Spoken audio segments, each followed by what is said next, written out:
నమస్తే అండి. టీడీపీని కోవర్ట్ల భయం వెంటాడుతోంది. టీడీపీ నేతృత్వంలోని కూటమి అపరిమితమైనటువంటి అధికారం చేపట్టింది. ప్రభుత్వం ఏర్పాటు చేసుకుంది. మరి దీంతో పదవులు ఆశించినటువంటి వాళ్ళు ఎక్కువయ్యారు. ఆర్థిక వ్యవహారాలలో పోటీతత్వం ఎక్కువైపోయింది.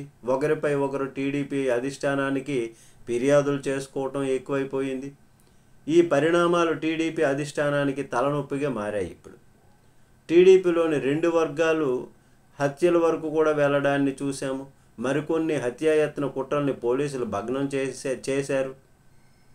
మరి దీంతో టీడీపీ అధిష్టానంలో కలవరం మొదలైంది.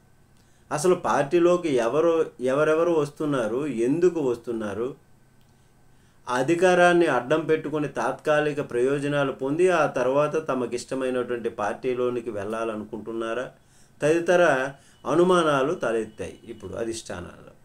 అందుకే ఇకపైన టీడీపీలో చేరికలపైన ప్రత్యేక దృష్టి పెట్టాలని అధిష్టానం నిర్ణయించినట్లు తెలుస్తుంది. మరి ఇందులో భాగంగానే టీడీపీ రాష్ట్ర అధ్యక్షుడు పల్లా శ్రీనివాసరావు తాజాగా ఒక ప్రకటన అయితే విడుదల చేశారు. ఇతర పార్టీల నుంచి వచ్చినటువంటి నాయకుల్ని పార్టీలో చేర్చుకునే ముందు తప్పనిసరిగా వారి గురించి కేంద్ర కార్యాలయానికి తెలియచేయపరచాలని పల్లా కోరారు.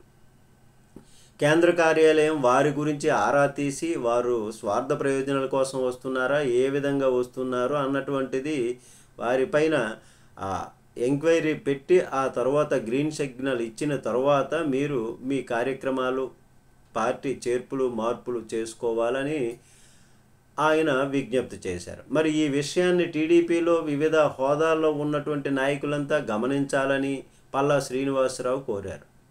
టీడీపీలో కొందరు కోవర్ట్లు ఉన్నారని, వాళ్ళ విషయంలో జాగ్రత్తగా ఉండాలని కామెంట్స్ చేసినటువంటి సంగతి చంద్రబాబు నాయుడు గారు, ముఖ్యమంత్రి గారు మహానాడులో కామెంట్ చేసినటువంటి సంగతి తెలిసిందే. టీడీపీలో వర్గపోరు శృతి మించడంతో అధిష్టానం అప్రమత్తమైందని చెబుతున్నారు. మరి అందుకే టీడీపీలోకి వచ్చేవాళ్ళు ఉద్దేశాన్ని పసిగట్టి స్వార్థ ఆలోచనలుంటే అడ్డుకోవాలనే వ్యూహంలో భాగంగానే పల్లా ఈ కీలక ప్రకటన చేసినట్లుగా తెలుస్తుంది. నమస్తే.